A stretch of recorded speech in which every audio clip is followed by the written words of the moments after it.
Let's go through the concept of continuity in this video. So what is a continuous function? And let's solve it on a graph. So if we have an xy axis, and let's say that our graph would have such a shape.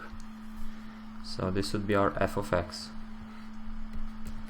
Visually, we can say that the function is continuous because it is defined at every point. So for instance, if we give values to x over here, we have a defined y value. We have a defined corresponding value on f of x. If we give an x value over here, again, we have a corresponding y value on our graph. And if we give these points along all the graph, we have actual values. We can take a result from our function. So visually, we would say that the function is continuous. But how can we prove it with math, with something more, more concrete? Let's take a point. Let's take, for instance, this point over here at this value of x. And let's call this value of x as a number. Well, usually in math we call a number as c, for a constant. Now the definition for continuity is that if the limit of x approaching c from the negative side of our function is the same as the limit as x approaches c from the positive side of our function is equal to f of that number, f of c. How does that make sense? Well, let's see. If we take a value of x that is approaching the constant from the left side, right, from the negative side, it means if we are coming from this side towards c, towards this value, our result on the y-axis on our function approaches this point. So we are approaching the point that we are interested in. This happens from the left side. If we're coming from the right side of our function, if we give values to x from this side, well, we can see that from here we are getting to this point on the axis. Over here we're getting closer to that green point. If we're very close to c, we're actually approaching this green point that we're interested in. So we're having this equation holding.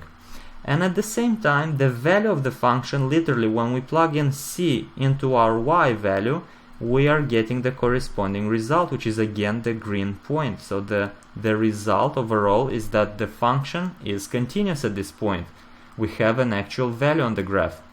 Now, to understand it even better, as I've said before, always try to study things in combination with the opposite.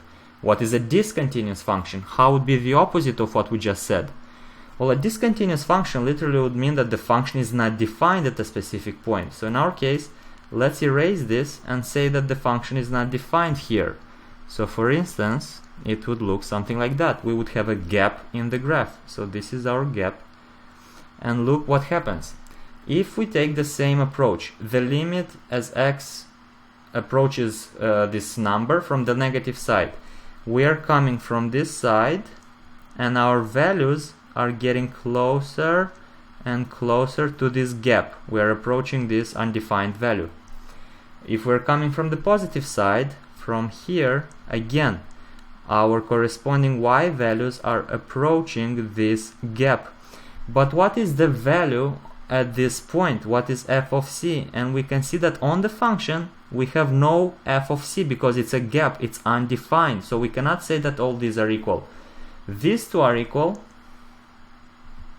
but it's not equal to f of c. So when the equation does not totally hold, the function is discontinuous. So once again, if we have a gap in the graph, it's discontinuous, and mathematically it's just the fact that our function is not defined at a specific point, but the limits still approach that point, at least in this case.